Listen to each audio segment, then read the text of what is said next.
আমন্ত্রণ দীপ্ত সংবাদে আপনাদের সাথে আছি আমি ইয়াসমিন সুমনা।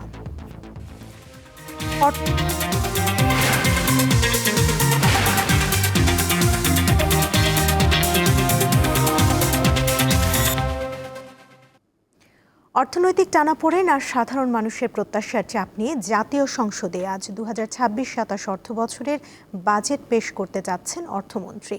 আকার ধরা হয়েছে কমপক্ষে 9,38,000 কোটি টাকা। এই বাজেটকে $1 ট্রিলিয়ন অর্থনীতির পথে বাংলাদেশের রূপরেখা হিসেবে তুলে ধরছে সরকার। বেলা 3টায় শুরু হবে সংসদের অধিবেশন। 2026-27 অর্থবছরের প্রস্তাবিত জাতীয় বাজেট বাংলাদেশের অর্থনৈতিক পুনরুদ্ধার, কর্মসংস্থান বৃদ্ধি এবং নির্বাচনী প্রতিশ্রুতি বাস্তবায়নের লক্ষ্য নিয়ে তৈরি ইতিহাসের সবচেয়ে বড় বাজেট। প্রায় 9,38,000 কোটি টাকার এই বাজেট সংসদে উপস্থাপন করবেন অর্থমন্ত্রী আমির খসরু মাহমুদ চৌধুরী।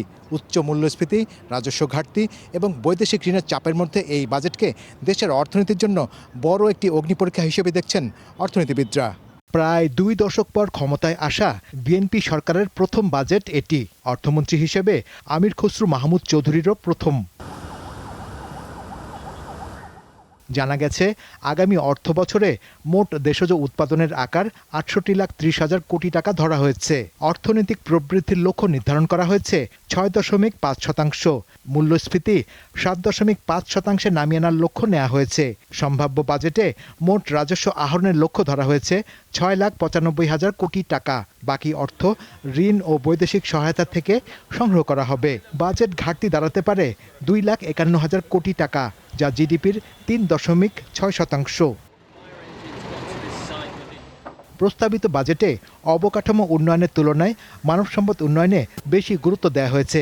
এ কারণে শিক্ষা ও স্বাস্থ্য খাতে সর্বোচ্চ বরাদ্দ রাখার পরিকল্পনা রয়েছে। পাশাপাশি দেশীয় শিল্পের বিকাশ, নতুন কর্মসংস্থান, সামাজিক সুরক্ষা, উদ্যোক্তা উন্নয়ন এবং অর্থনৈতিক স্থিতিশীলতার বিষয়েও বিশেষ গুরুত্ব দেওয়া হচ্ছে। এছাড়া 25 লাখ নাগরিকের জন্য হেলথ কার্ড কর্মসূচি চালুর উদ্যোগও নেওয়া হচ্ছে। সামাজিক নিরাপত্তা কর্মসূচির আওতায় ফ্যামিলি কার্ড, কৃষক কার্ড সহ বেশ কয়েকটি নতুন কর্মসূচি যুক্ত করার পাশাপাশি বিদ্যমান কর্মসূচিগুলোতেও বরাদ্দ বাড়ানো হতে পারে। আগামী বছরে 6.5% প্রবৃদ্ধি হবে। কেন? কারণ আমরা বিনিয়োগের কথা বলেছি এবং বিনিয়োগ কিভাবে বাড়বে, ভোগ ব্যয় অর্থাৎ হচ্ছে যে বিভিন্ন পদ্ধতির কারণে কিভাবে কনজামশন বেড়ে যাবে। তৃতীয় হচ্ছে যে বার্ষিক উন্নয়ন কর্মসূচি এবং সরকারের অন্যান্য প্রকল্প নেওয়ার ফলে কীভাবে গভর্নমেন্ট স্পেন্ডিং বাড়বে এবং রপ্তানি বহুমুখীকরণের জন্য যে সমস্ত প্রণোদনা দেওয়া দরকার, রপ্তানি এবং আমদানি নির্ভরতা হ্রাস করা হবে।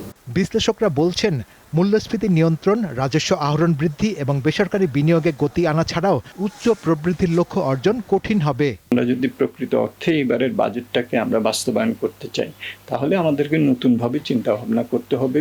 আমাদের প্রযুক্তিকে কাজে লাগাতে হবে, সুশাসন, শৃঙ্খলা এগুলোর উপর গুরুত্ব দিতে হবে। আমাদের যারা নাকি সরকারি কর্মচারী আছেন, ব্যক্তিখাত আছেন, তাদেরকে প্রণোদিত করতে হবে, উৎসাহিত করতে হবে এবং জবাবদিহিতার সংস্কৃতিটা আবার আমাদেরকে পুনঃস্থাপিত করতে হবে। আগামী বাজেটে করমুক্ত আয়সীমা ধাপে ধাপে বাড়ানোর ঘোষণা দিতে পারেন অর্থমন্ত্রী। এছাড়া জ্বালানি তেল ও ভোজ্য তেলের উৎসে কর কমানো সহ বেশ কিছু নিত্য প্রয়োজনীয় পণ্যে শুল্ক ও কর কমানোর প্রস্তাব আসতে পারে। শাহরিয়ার ইমন, দীপ্ত সংবাদ, ঢাকা। সংসদে বাজেট পেশ হতে যাচ্ছে আজ। এরই মধ্যে সংসদ ভবনে পৌঁছেছেন অর্থমন্ত্রী। এ বিষয়ে জানাতে সংসদ ভবন প্রাঙ্গণ থেকে যুক্ত আছেন সহকর্মী সানজিদা প্লাবনী। প্লাবনী, বাজেট অনুমোদনের জন্য মন্ত্রিসভার বৈঠকটির বিষয়ে কি তথ্য রয়েছে আপনার কাছে, জানাবেন।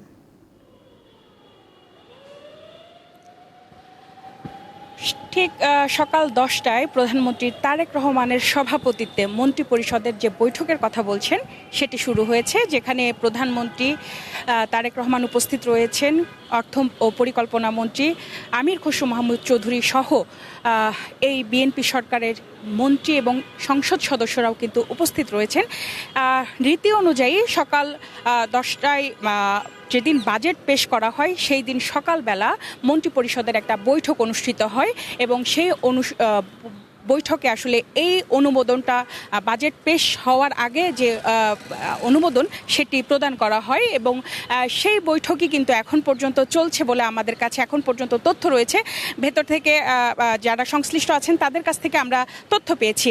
সুমনা, আমার ঠিক পেছনেই মন্ত্রিপরিষদের জাতীয় সংসদ সচিবালয়ের যে মন্ত্রিপরিষদের বৈঠক এখানে অনুষ্ঠিত হচ্ছেন এবং বিকাল 3টায় আসলে এই বাজেট উপস্থাপন করা হবে। এটি আসলে জাতীয় অধিবেশনের বাজেট অধিবেশনের 55তম জাতীয় বাজেট পেশ করা হবে। বিএনপি সরকার এই চলতি বছর মানে চলতি মেয়াদের প্রথম তাদের বাজেট পেশ করবেন এবং অর্থমন্ত্রী হিসেবেও কিন্তু আমির খসরু মাহমুদ চৌধুরীর এটি প্রথম বাজেট পেশ করবেন। এছাড়া আমরা আরও একটি বিষয় আপনাকে জানিয়ে রাখি, তারেক রহমান অর্থাৎ বিএনপির চেয়ারম্যান ও প্রধানমন্ত্রী তারেক রহমানেরও কিন্তু এটি আসলে প্রথম বাজেট হতে যাচ্ছে আজ বিকাল ঠিক 3টায়। এছাড়া এর আগে আসলে বিএনপির অধীনে 13টি জাতীয় বাজেট পেশ করা হয়েছে। এই এখন পর্যন্ত যে মন্ত্রিপরিষদের যে বৈঠকটি রয়েছে সেই বৈঠকটি কিন্তু এখনও চলমান রয়েছে এবং চলছে এবং এই বৈঠকটি শেষ হবে কতক্ষণ পর এটি আমাদের কাছে এখনও জানানো হয়নি। জানানো হচ্ছে যে দুপুর 2টার পর বিরোধী দলীয় নেতারাও কিন্তু এই সংসদে এসে উপস্থিত হবেন এবং 3টার সময় কিন্তু জাতীয় যে বাজেট সেটি পেশ করা হবে এবং তার আগে পর্যন্ত এই বৈঠকটি চলমান রয়েছে এবং এই বৈঠকে আসলে এই বৈঠকের যে অনুমোদন বাজেট পেশের যে অনুমোদন সেটি অনুমোদন করা হবে এবং তারপরে হয়তো 3টার সময় এই বাজেটটি আসলে পেশ করবেন অর্থমন্ত্রী আমির খসরু মাহমুদ চৌধুরী। এখন পর্যন্ত জাতীয় সংসদ ভবনের সামনে থেকে আজকে জাতীয় বাজেট যেটি পেশ করা হবে তার সর্বশেষ পরিস্থিতি আমার কাছে এই আছে। সুমনা। লাবণী, ধন্যবাদ আপনাকে। বাজেট নিয়ে কি ভাবছেন নওগাঁর কৃষিজীবীরা? দীপ্ত সংবাদের নিয়মিত আয়োজন জনতার কথায় থাকছে সেই প্রসঙ্গ। উত্তরে খাদ্য ভাণ্ডার হিসেবে পরিচিত নওগাঁয় উৎপাদিত ধানের চালের সুনাম রয়েছে দেশ জুড়ে। ধানের পাশাপাশি নওগাঁতে বিভিন্ন সবজির চাষ হয়। যেসব সবজি এবং ধান ও চালের স্থানীয় চাহিদা পূরণ করার পরে এই সব উৎপাদিত কৃষি পণ্যগুলো দেশের বিভিন্ন অঞ্চলে চালান করা হয়। তো মাঠ পর্যায়ে কৃষকরা যে দাবি জানিয়েছে যে বাজেটটি সরকার প্রণয়ন করছে, সেই বাজেটে যেন ফসলের উৎপাদনের সঙ্গে জড়িত সকল উপকরণের দাম যেন কমিয়ে দেওয়া হয়। কীটনাশকের অনেক দাম, তাহলে কৃষকের তো কোনো লাভই নাই। কোনো ফসল করে যে কোনো ফসল করে কৃষকের লাভ নেই, বহুত লস। এটাই আমাদের চাওয়া। এছাড়া যেন বিদ্যুতের দাম, গ্যাসের দাম, তেলের দাম, এগুলো নিত্য প্রয়োজনীয় পণ্য যেগুলো রয়েছে সেই সব পণ্যগুলোর দাম যেন বাজেটে কমিয়ে দেওয়া হয়, এমনটি দাবি জানিয়েছে নওগাঁর মাঠ পর্যায়ে কৃষক এবং খেটে খাওয়া মানুষরা। আমি বাজেট টাজেট বুঝি না, সব জিনিস যেন কম দামে পাওয়া যায়, এটাই আমাদের চাওয়া। ধান, চাউল, কাপড় চোপড় সবই কিছু। আবার কি আমাদের আগে ভাতই আগে মূল্যবান। বিদ্যুৎ বিল দিনে দিনে বাড়াচ্ছে কিন্তু আমাদের উন্নতি নেই, কিন্তু সরকার সব কিছুর উপর বাজেট বাড়া দিচ্ছে। আপনার ওষুধ এবং কারেন্ট বিল এগুলা কমাতে হবে। যেখানে সেখানে টিভি মিবি শুনতেছে বাজেট নাকি বেশি হচ্ছে। আমরা চাই যাতে ভালো চলে, ভালো থাকে জনগণেরাই। তো বাজেট যেটা প্রয়োজন সেটাই থাকাই সবচাইতে উত্তম, না বাড়তি করার কি দরকার। এদিকে পেশ হতে যাওয়া বাজেটে ব্যবসায়ীদের জন্য সহনশীলমূলক কর নীতির দাবি জানিয়েছেন চট্টগ্রামের ব্যবসায়ীরা। পাশাপাশি নানা খাতে সহজ শর্তে ঋণ পাওয়ার দাবিও জানান। এবারে বাজেটটা সুন্দর হবে। অয়েল সেক্টর, এলপিজি এবং ইলেকট্রিসিটি বেড়ে গেছে ওয়ার্ল্ড ওয়াইড বেড়ে যাওয়াতে আমাদের এখানে দামের প্রভাব পড়বে, ডেফিনেটলি দামের প্রভাব পড়বে। খাদ্যদ্রব্য, তেল, আপনার জীবনযাপন চলার মতো যা কিছু আছে সব কিছুর উপর একটা বড় ধরনের প্রভাব পড়বে। গণমুখী বাজেট হোক, মানুষের কল্যাণার্থে বাজেট হোক এবং চট্টগ্রামকে সত্যিকারের বাণিজ্যের রাজধানী রূপায়ণের জন্য যে সব পদক্ষেপ নেওয়া দরকার সেই সব পদক্ষেপগুলো যাতে বাজেটে অন্তর্নিহিত থাকে সেটাই আমরা আশা করি। মন্ত্রী মহোদয় আমাদেরকে বিভিন্ন বিষয়ের মধ্যে চট্টগ্রামকে যাতে বাণিজ্যিক রাজধানী হিসাবে পূর্ণাঙ্গ রূপ দেওয়া যায় সে ব্যাপারে উনি সচেষ্ট থাকবেন এবং বিভিন্ন পদক্ষেপ নেবেন।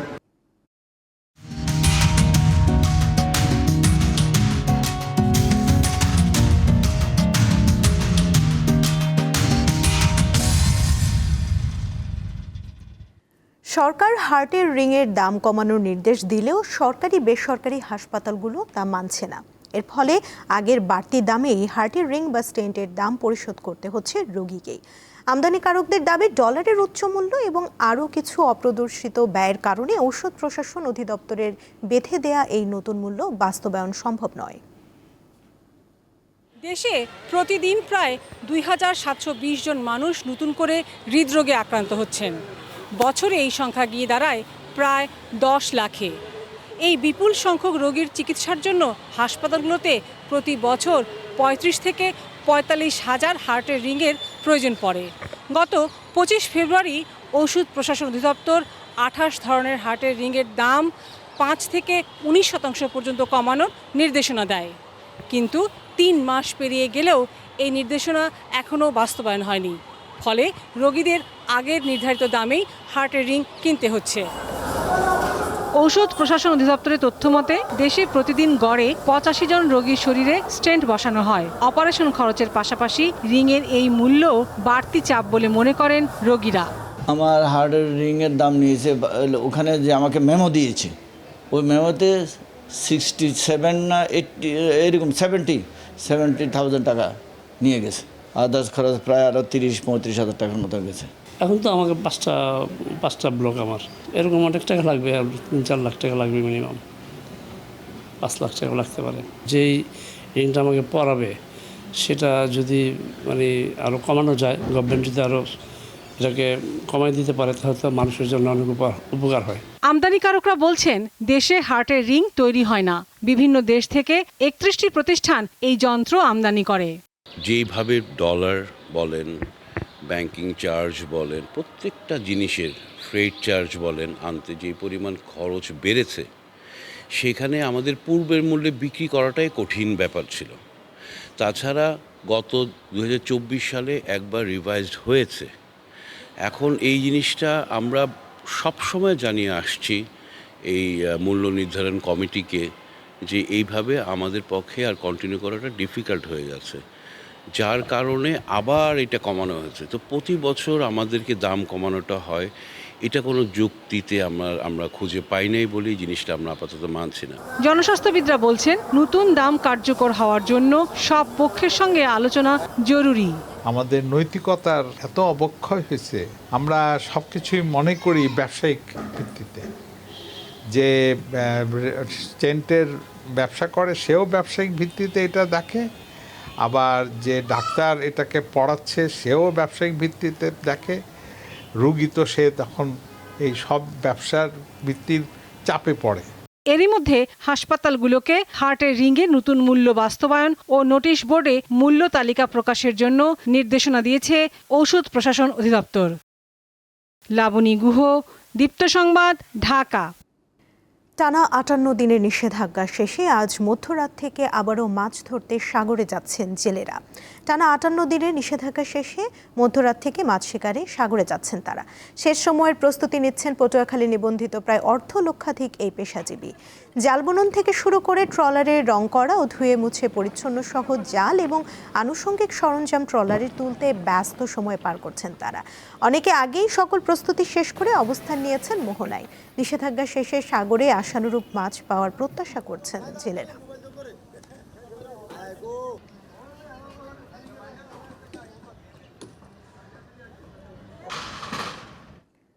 আন্তর্জাতিক প্রসঙ্গ। ইরানে আবারও বড় ধরনের হামলা চালিয়েছে যুক্তরাষ্ট্র। স্থানীয় সময় বুধবার বন্দর আব্বাস, মিনাব, জাস্ক, কেশম ও সিরিক সহ বেশ কয়েকটি শহরে বিস্ফোরণের শব্দ শোনা গেছে বলে জানায় ইরানের রাষ্ট্রীয় গণমাধ্যম। মিনাব শহরের কারগান এলাকায় একটি স্থাপনাতেই অন্তত 5টি ক্ষেপণাস্ত্র আঘাত হানে। এদিকে মার্কিন সামরিক বাহিনী জানিয়েছে ট্রাম্পের নির্দেশে ইরানের বেশ কয়েকটি লক্ষ্যবস্তুতে একযোগে প্রতিরক্ষামূলক অভিযান শুরু হয়েছে।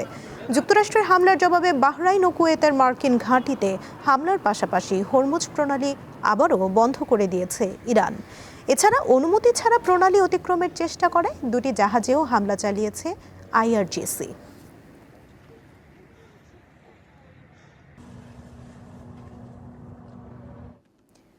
দ্বিতীয় বিশ্বযুদ্ধের পর বর্তমান সময়ে পৃথিবীতে সবচেয়ে বেশি যুদ্ধ ও সংঘাত চলছে। তবে চরম এই অস্থিতিশীল পরিস্থিতির মধ্যেও শান্তিতে আছে গুটি কয়েক দেশ। সম্প্রতি শান্তিপূর্ণ দেশের তালিকা প্রকাশ করেছে গ্লোবাল পিস ইন্ডেক্স। বিশ্বজুড়ে চলছে যুদ্ধ, সহিংসতা আর অস্থিরতা। কান পাতলেই শোনা যায় মুহুর্মুহু বোমার শব্দ, মানুষের আহাজারি। শান্তি সে যেন সোনার হরিণ, কিন্তু এরপরও কিছু দেশ এখনো শান্তি, নিরাপত্তা আর স্বস্তির ঠিকানা হয়ে আছে। সেসব দেশে নেই বড় সংঘাত, অপরাধের হার তুলনামূলক কম, আর মানুষজনও উপভোগ করছে নিরাপদ জীবন। 2026 সালের গ্লোবাল পিস ইন্ডেক্স অনুযায়ী গত বছরের তুলনায় বিশ্বের শান্তি আরও কমে গেছে। 2026 বৈশ্বিক শান্তি হ্রাসের টানা 12 বছর। সহিংসতার মাত্রা, কার্যকর রাষ্ট্রীয় প্রতিষ্ঠান আর সামাজিক আস্থার উপর নির্ভর করে বিশ্বের সবচেয়ে শান্তিপূর্ণ দেশের তালিকা করেছে সংস্থাটি। বিশ্বের সবচেয়ে শান্তিপূর্ণ দেশ হিসেবে 2008 সাল থেকে শীর্ষস্থান ধরে রেখেছে উত্তর ইউরোপের দ্বীপ দেশ আইসল্যান্ড। আগ্নেয়গিরি আর অনন্য প্রাকৃতিক সৌন্দর্যে ভরা দেশটি টানা 19 বছর ধরে গ্লোবাল পিস ইন্ডেক্সে প্রথম স্থানে রয়েছে। 2025 সালে তৃতীয় স্থানে থাকা নিউজিল্যান্ড চলতি বছর দ্বিতীয় স্থানে উঠে এসেছে। প্রশান্ত মহাসাগরের দ্বীপ দেশ হিসেবে এর ভৌগোলিক অবস্থান দেশটিকে বাইরের সংঘাত থেকে সুরক্ষা দেয়। এদেশে নিরাপত্তা এতটাই স্বাভাবিক বিষয় যে অধিকাংশ মানুষ এ নিয়ে ভাবেই না। এই তালিকায় তৃতীয় স্থানে উঠে এসেছে ইউরোপের দেশ সুইজারল্যান্ড। কম অপরাধ প্রবণতা এবং দীর্ঘদিনের সামরিক নিরপেক্ষতার নীতি দেশটিকে বিশ্বের অন্যতম নিরাপদ রাষ্ট্র হিসেবে প্রতিষ্ঠিত করেছে। মানুষের মধ্যে বিশ্বাস ও আস্থার অনুভূতি থাকায় সৌহার্দ্যপূর্ণ পরিবেশ রয়েছে দেশটিতে। প্রথমবারের মতো বিশ্বের সবচেয়ে নিরাপদ 5 দেশের তালিকায় জায়গা করে নিয়েছে স্লোভেনিয়া। কম সামরিক ব্যয় এবং উচ্চ নিরাপত্তার কারণে দেশটি চতুর্থ অবস্থানে উঠে এসেছে। স্লোভেনিয়ার জনগণ প্রকৃতির মধ্যে সময় কাটাতে পছন্দ করে। একসময় অভ্যন্তরীণ সংঘাতে জর্জরিত আয়ারল্যান্ড এখন বিশ্বের শান্তিপূর্ণ দেশের তালিকায় আছে 5 নম্বরে। চলমান সংঘাত কমানোর পাশাপাশি আন্তর্জাতিক সংঘাতে সীমিত সম্পৃক্ততার কারণে দেশটির অবস্থার উন্নতি হয়েছে। বিশ্বের শান্তিপূর্ণ দেশের তালিকায় এশিয়ার শীর্ষে আছে বাংলাদেশ। গত বছরের তুলনায় 3 ধাপ এগিয়ে 117তম স্থানে রয়েছে বঙ্গোপসাগরের তীর ঘেঁষা দেশটি। ইশরাত সুমা, দীপ্ত বার্তাকক্ষ। বিশ্বকাপ ফুটবল নিয়ে আগ্রহ এখন সারা দেশ জুড়ে। চলছে বড় স্ক্রিনে খেলা দেখা সহ নানা কর্মকাণ্ড। এ বিষয়ে জানাতে সাভার থেকে যুক্ত আছেন সহকর্মী এম এ হালিম। হালিম, বিশ্বকাপের খেলা দেখা নিয়ে ফুটবল ভক্তদের আয়োজন কেমন দেখছেন?